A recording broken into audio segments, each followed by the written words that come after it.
seri peperangan rohani, ya, judulnya adalah Jadilah Kuat di Dalam Tuhan. Jadi selama 1 bulan ini, bahkan sampai bulan depan, ya, di awal bulan kita akan belajar tentang peperangan rohani, saudara. Ini satu topik yang sebenarnya saya jarang sekali bicara, saudara. Mungkin 1 tahun cuma 1 kali, saudara.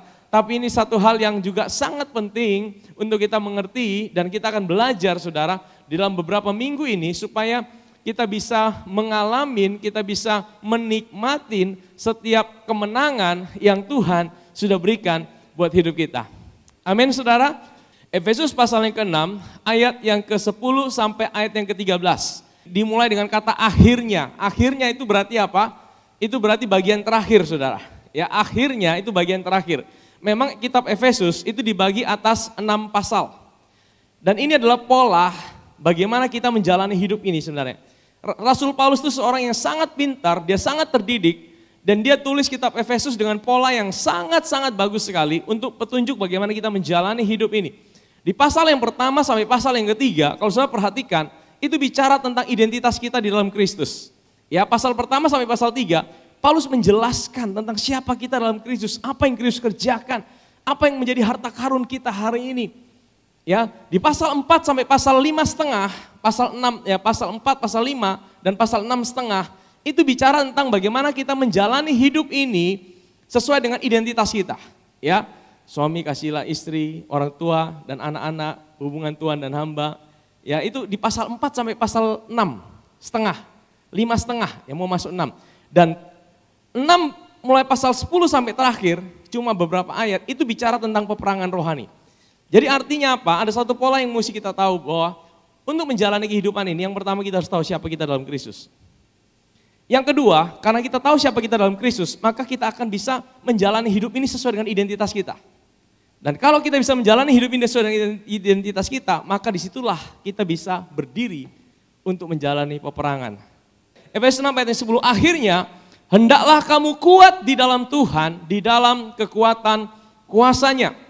Next, ayat 11, kenakanlah seluruh perlengkapan senjata Allah supaya kamu dapat bertahan melawan tipu muslihat iblis. Ayat 12, karena perjuangan kita bukanlah melawan darah dan daging, tetapi melawan pemerintah-pemerintah, melawan penguasa-penguasa, melawan penghulu-penghulu dunia yang gelap ini, melawan roh-roh jahat di udara. Sebab itu ambillah seluruh perlengkapan senjata Allah supaya kamu dapat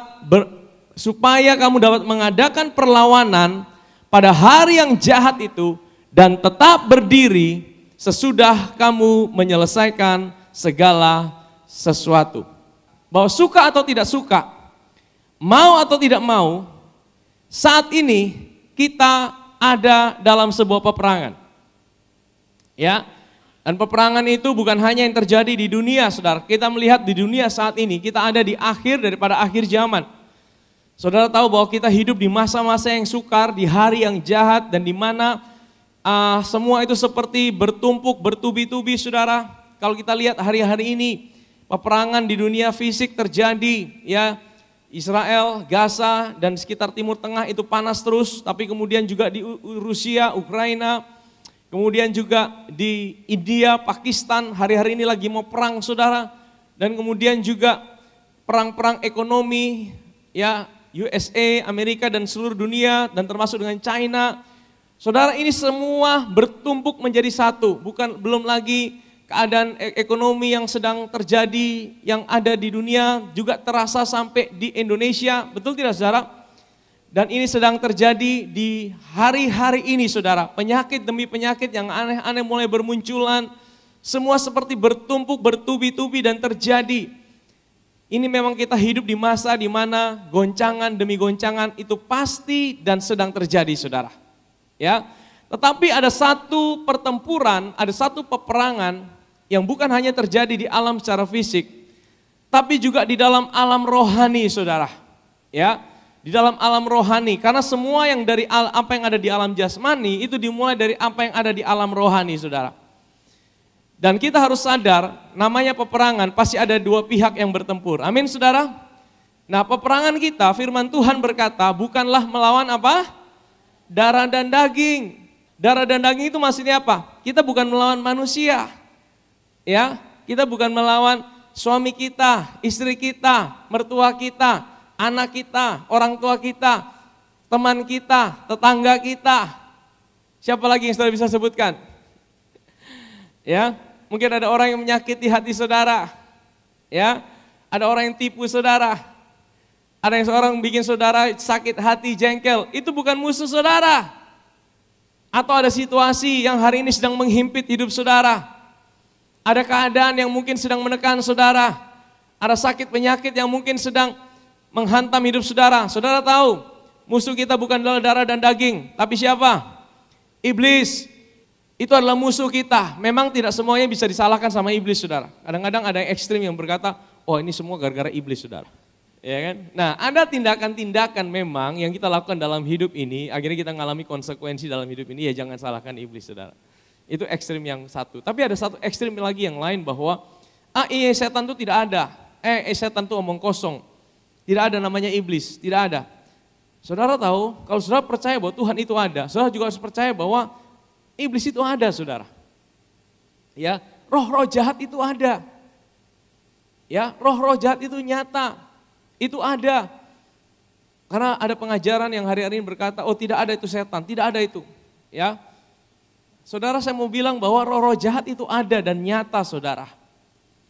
Iblis itu ada. Ya, iblis itu nyata, saudara. Dan dia masih ada sampai dengan hari ini, saudara. Tapi kita mesti tahu, hari ini kita akan belajar sedikit, saudara, tentang peperangan itu. Peperangan kita bukan, yang pertama peperangan itu real dan nyata. Dan kita hadapi setiap hari, saudara. Yohanes 10 ayat 10 bilang gini, saudara. Coba kita buka. Pencuri datang hanya untuk apa? Mencuri, membunuh, dan membinasakan. Jadi iblis itu datang untuk mencuri, membunuh, membinasakan. Memang targetnya dia adalah hidup saudara. Dia targetnya adalah rumah tangga saudara. Targetnya adalah pekerjaan saudara. Targetnya adalah setiap area kehidupan saudara, apalagi bagi kita anak-anak Tuhan. Ya. Apalagi bagi kita anak-anak Tuhan, dia akan berusaha untuk menghancurkan hidup saudara. Mungkin dia tidak bisa ambil keselamatan saudara. Karena keselamatan kita itu dijamin oleh karya Kristus. Tapi dia akan ambil janji-janji Tuhan yang Tuhan sudah berikan buat hidup saudara. Sehingga saudara tidak alamin itu di dalam hidup saudara dan saya. Amin. Buat orang-orang yang belum kenal Tuhan, iblis itu akan tutup mata rohaninya. Sehingga apa? Mereka tidak bisa melihat keindahan daripada cahaya Injil itu, saudara. Mereka seperti tertutup mata rohaninya. Tapi saya bersyukur bahwa di tengah-tengah kegelapan yang sedang terjadi, begitu banyak pengaruh media sosial yang berusaha mengalihkan pandangan orang-orang dari keindahan karya Kristus, tapi juga Roh Kudus bekerja secara luar biasa hari-hari ini. Ya, media sosial juga dipakai untuk kabar baik, Injil diberitakan, saudara. Dan saya mau bilang bahwa iblis itu ada dan dia nyata. Nah, saya akan mulai kapan peperangan itu dimulai, supaya kita tahu asal-usulnya peperangan itu. Ya, mari kita buka di dalam Kejadian pasal yang ketiga.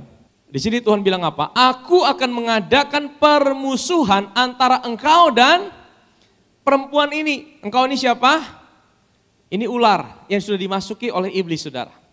Ya, aku akan mengadakan permusuhan antara engkau, peperangan maksudnya, antara keturunanmu dan keturunannya. Keturunannya akan meremukkan kepalamu dan engkau akan meremukkan tumitnya. Jadi peperangan antara manusia dengan iblis itu sudah dimulai sejak di Taman Eden, saudara. Ya, ketika manusia jatuh di dalam dosa dan kemudian akhirnya Tuhan mengadakan Tuhan berkata akan terjadi perang, ya, yang keturunan manusia itu akan berperang melawan keturunan ular itu, saudara, dan iblis itu, saudara. Itu permusuhan udah dimulai.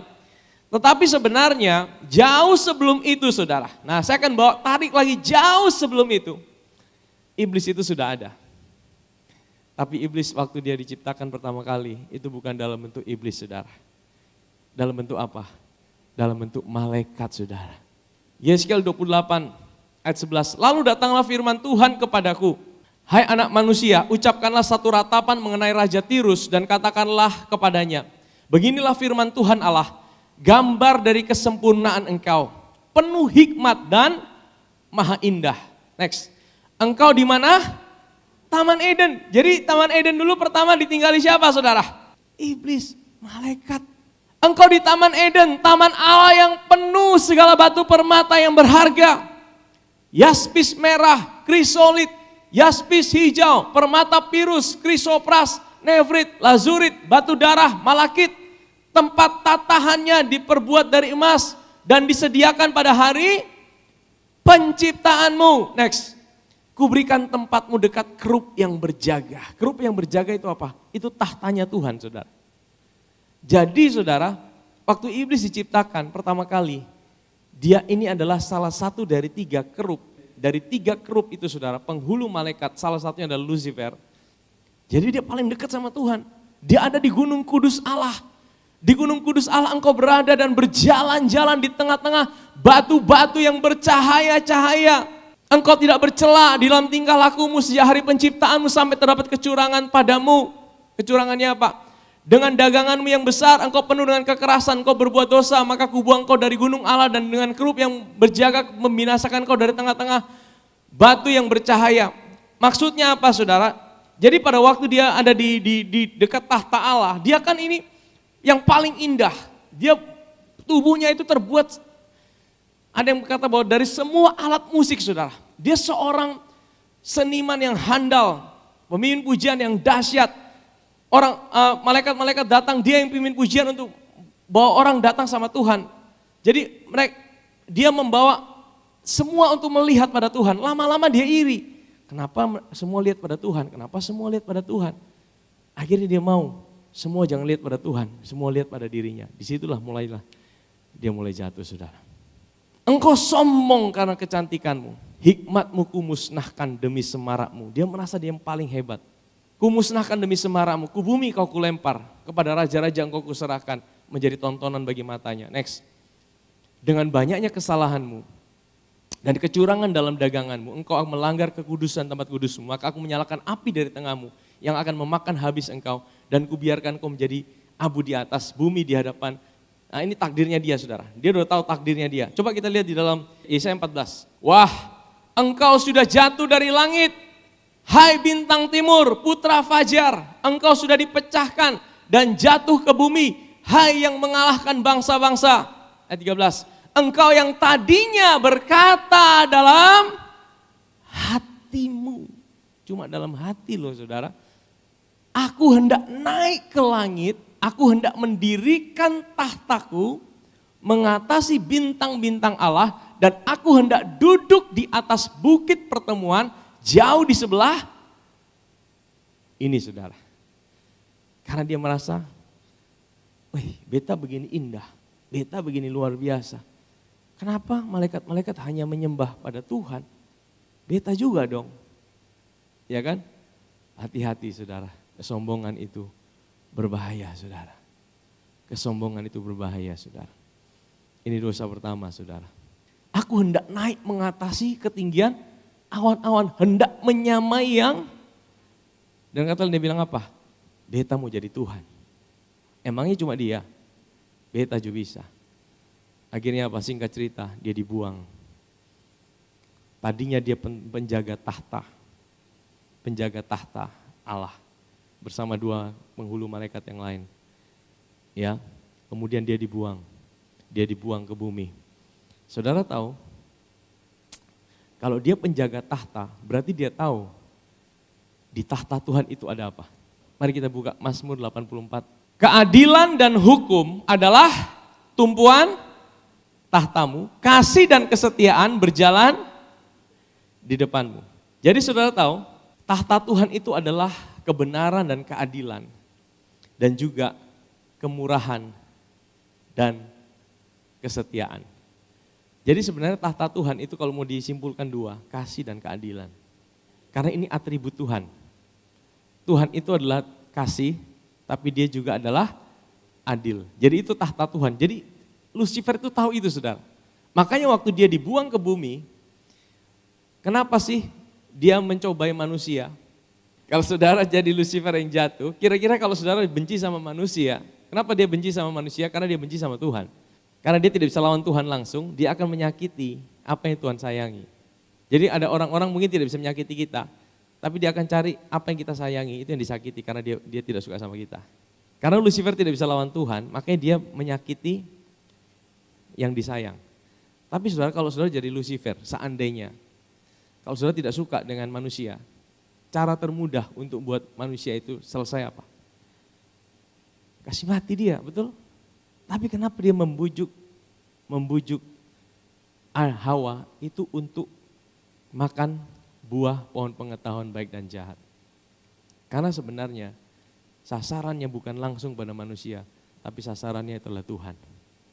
Karena apa? Sekali lagi, dia paling dekat sama Tuhan. Dia tahu tahta Tuhan itu apa? Tahta Tuhan itu adalah kasih dan keadilan.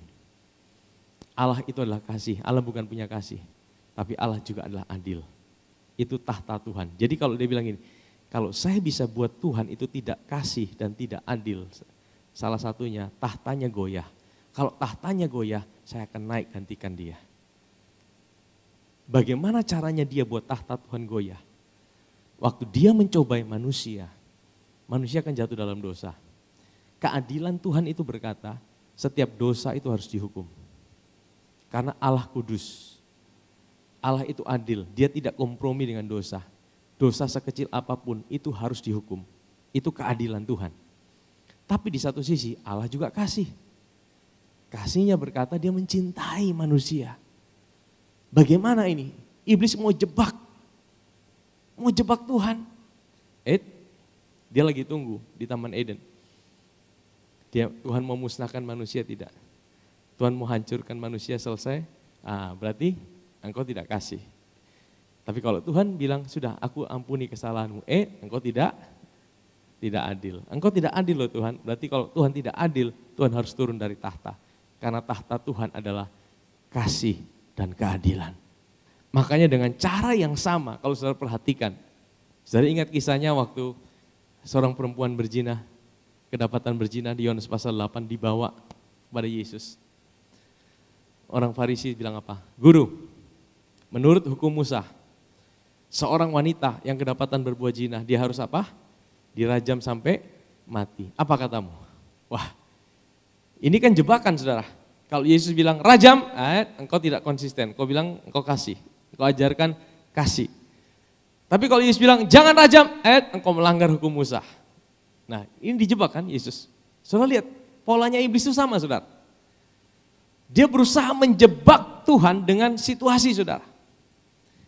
Akhirnya apa? Yesus apa? Dia menunduk, dia menulis dengan jarinya.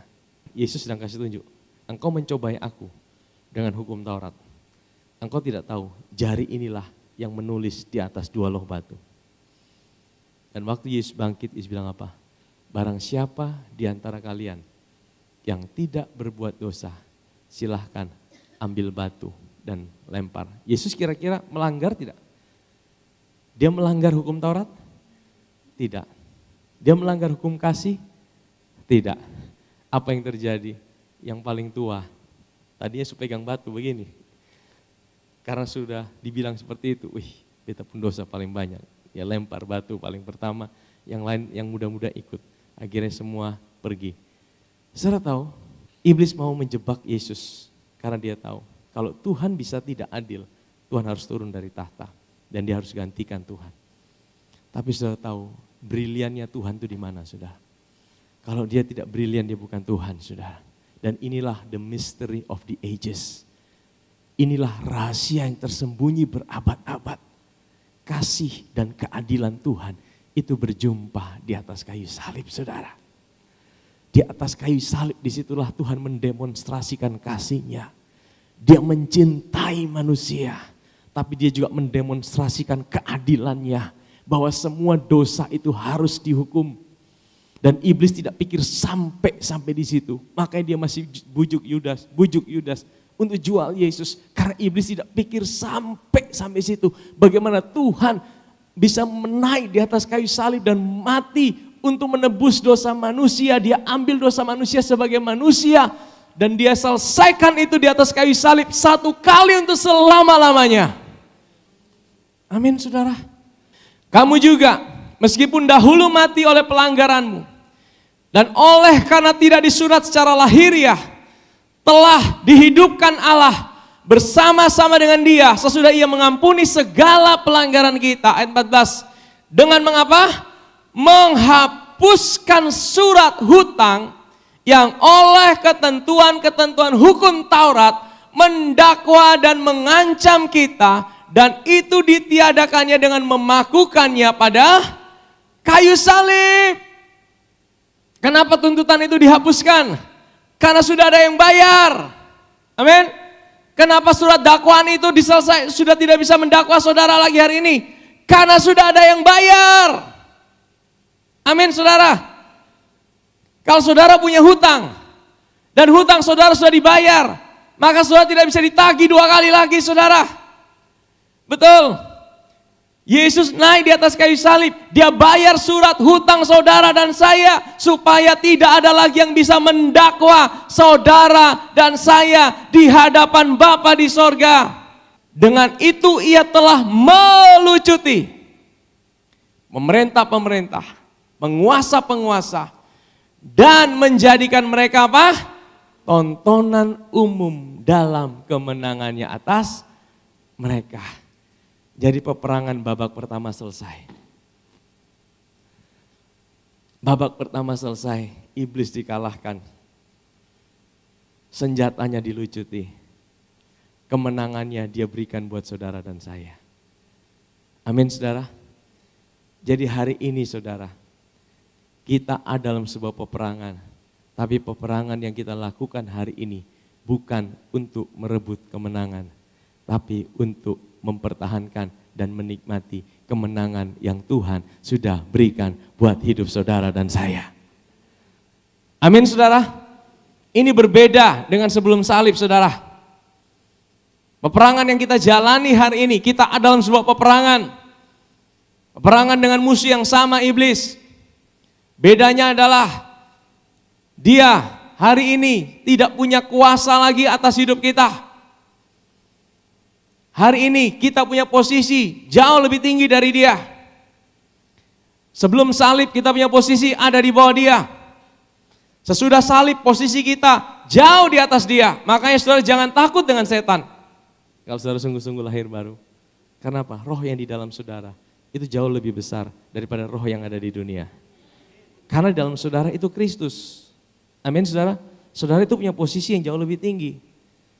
Tetapi saudara, hari ini peperangan itu masih ada. Dan strategi dia dalam peperangan ini yang mau kita bahas hari ini. Yaitu apa? Efesus pasal 6. Kenakanlah seluruh perlengkapan senjata Allah supaya kamu dapat bertahan melawan apa? Tipu muslihat iblis. Memang dia bapak segala pendusta. Firman Tuhan berkata, dia adalah bapak segala pendusta. Makanya strateginya dia tidak pernah berubah. Waktu di Taman Eden, waktu dia mencobai manusia, bukankah dia berkata sama Adam dan Hawa, bukankah semua pohon dalam taman ini tidak boleh dimakan buahnya, bukan? Betul? Itu tipu atau tidak? Tipu saudara. Tapi apa? Adam dan Hawa bilang apa? Hawa bilang apa? Tidak kok, boleh, cuma yang di tengah taman soalnya boleh. Ya kan? Dia tangkap, oh ini soalnya tahu firman ini soalnya tahu firman ini. Dia mulai masuk lebih dalam lagi. Tahu kok soalnya kenapa Tuhan bilang soalnya boleh makan. Jadi goalnya itu adalah apa? Membuat manusia itu mulai ragu sama Tuhan. Tuhan itu soalnya sungguh-sungguh baik. Tuhan itu tidak betul-betul baik kok. Dia itu cuma orang bilang saja dia baik, dia tidak sungguh-sungguh baik. Tahukah saudara, sampai hari ini strateginya tetap sama. Melalui situasi, melalui keadaan, melalui apa yang kau alami, mungkin kesesakan, tantangan. Mungkin kau dimulai kecewa dengan manusia dulu. Tapi kalau kecewa dengan manusia tidak selesai, nanti ditarik-tarik, pasti akarnya kau akan mulai kecewa dengan Tuhan. Engkau akan mulai berpikir, iya ya, kalau memang Tuhan itu ada, Tuhan itu baik, kenapa beta sakit soalnya sembuh-sembuh? Iya ya, kalau memang Tuhan itu ada, Tuhan itu baik, kenapa beta mengalami masalah keuangan seperti ini? Iya ya, kalau Tuhan itu ada dan Tuhan itu baik, kenapa beta punya pekerjaan seperti ini? Iya ya, kalau Tuhan itu memang baik, kenapa kok orang-orang itu banyak menyakiti beta pu hati? Saudara, tanpa sadar ya, dia mulai masukkan tipu muslihat itu, saudara. Iblis hari ini tidak punya kuasa, tapi dia bisa tipu kita.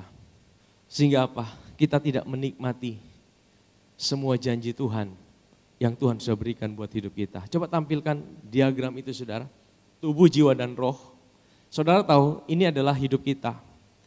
Waktu kita lahir baru, roh kita ini tempat kediaman Tuhan. Dia udah kasih semua janjinya.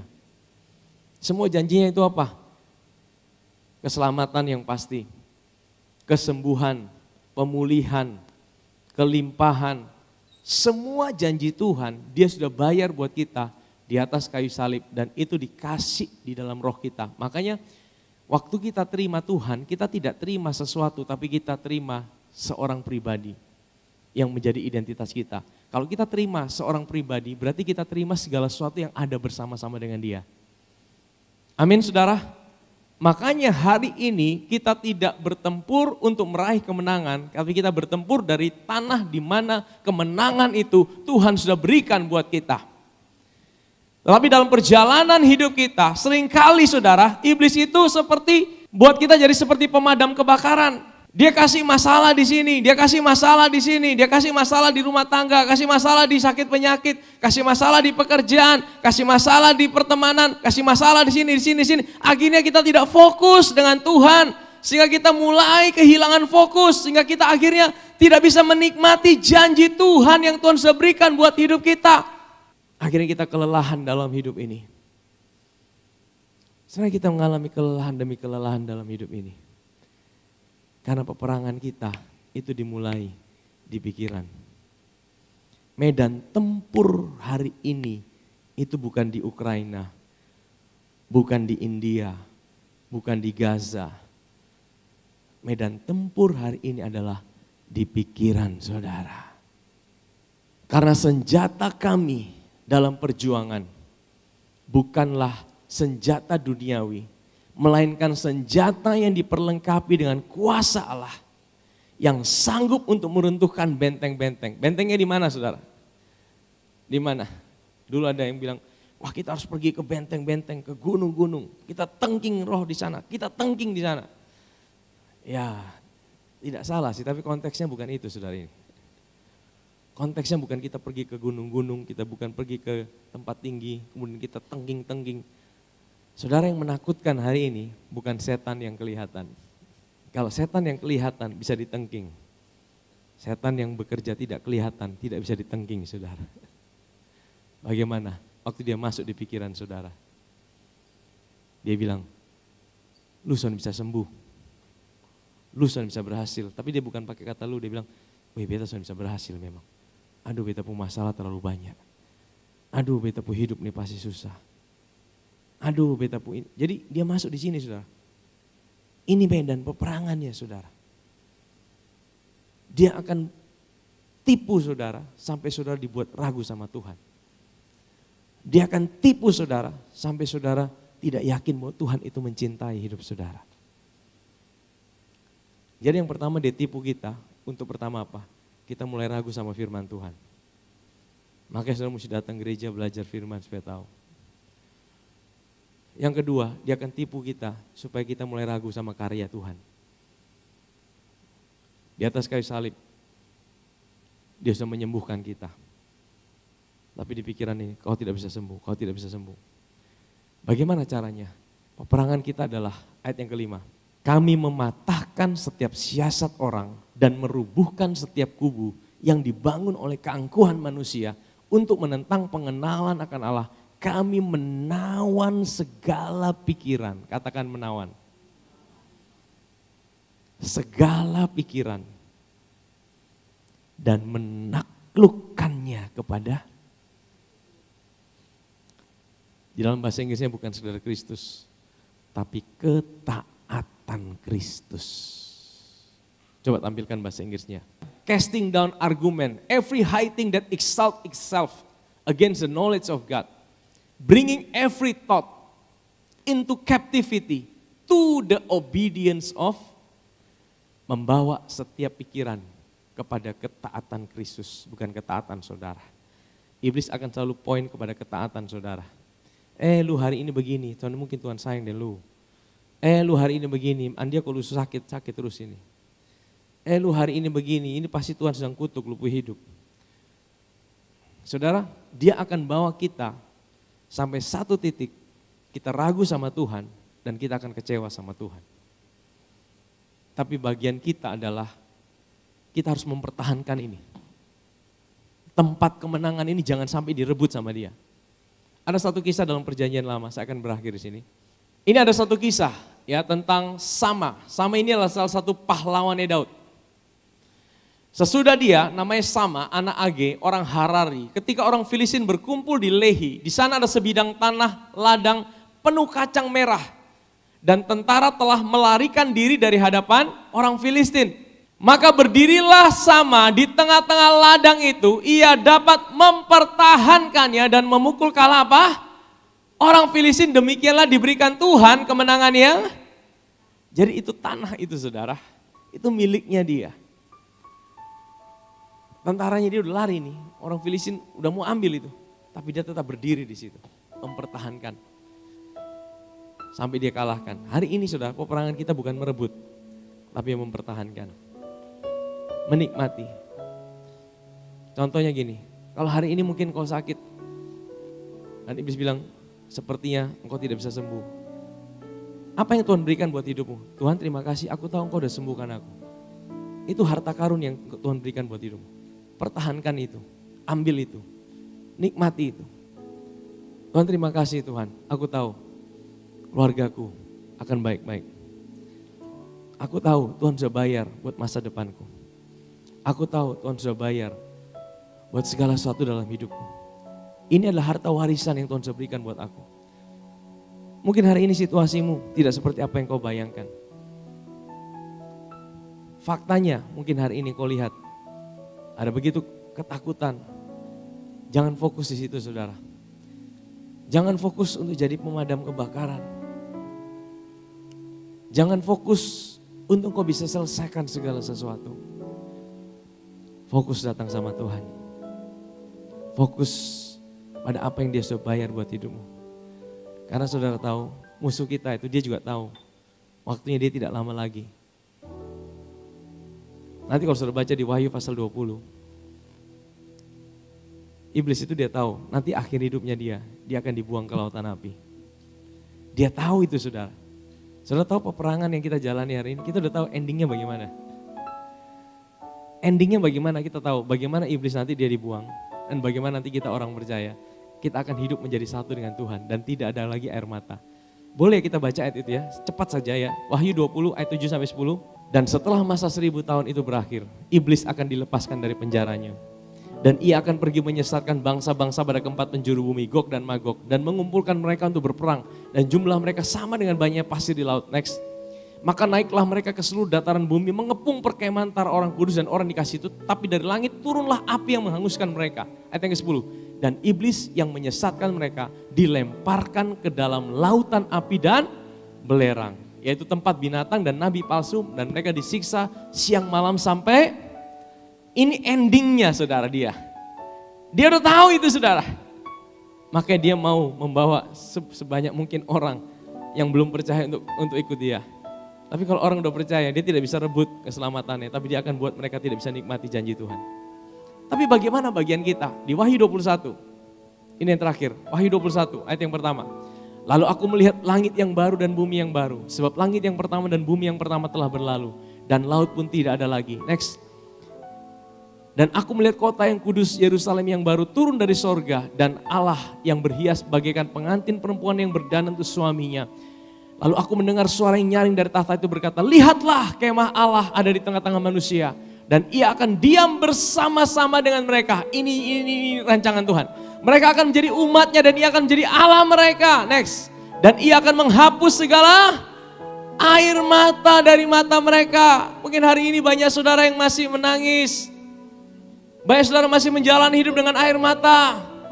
Tapi ending hidup saudara dan saya tidak ada lagi air mata saudara. Tidak akan ada lagi perkabungan atau ratap tangis atau duka cita. Sebab segala sesuatu yang lama itu telah berlalu. Next. Ia yang duduk di tahta berkata, lihatlah aku menjadikan segala sesuatu baru. Dan firman-Nya, tuliskanlah karena segala perkataan adalah tepat dan benar. Amin saudara. Mari kita bangkit berdiri. Haleluya, haleluya. Kita sedang menjalani peperangan. Dan peperangan yang kita jalani hari ini bukan untuk meraih kemenangan. Tapi untuk mempertahankan dan menikmati kemenangan yang Tuhan sudah berikan buat kita. Bagi kita orang percaya. Kenapa iblis itu mau menyerang hidup kita terus saudara? Supaya kita tidak bisa nikmati janji Tuhan. Dan kalau saudara lemah, saudara jadi orang yang stres, saudara tidak punya semangat melayani Tuhan. Bagaimana Tuhan bisa pakai hidup kita untuk menjangkau orang-orang yang belum kenal Tuhan? Betul? Karena Tuhan menjangkau orang-orang yang belum kenal Tuhan, pakai hidup kita. Kalau saudara hidup dalam kemenangan, maka saudara bisa dipakai Tuhan untuk menjangkau orang-orang yang belum kenal Tuhan. Hari-hari ini Injil perlu diberitakan. Hari-hari ini Injil perlu disampaikan. Banyak orang yang sedang haus.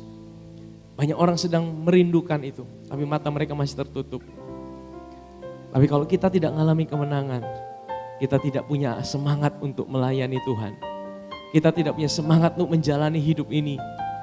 Bahkan kita pikir, aduh hidupku ini sia-sia.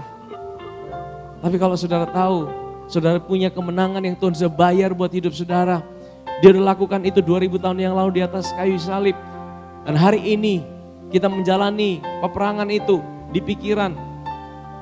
Bukan untuk supaya kita dapat kemenangan, tapi untuk menikmati kemenangan yang Tuhan sudah janjikan buat hidup kita. Supaya apa? Kita tetap memiliki semangat. Kita tetap memiliki api yang menyala-nyala. Untuk kita tetap melangkah dalam hidup ini. Kita tidak menyerah atas hidup ini. Kita tahu Tuhan itu ada buat hidup kita.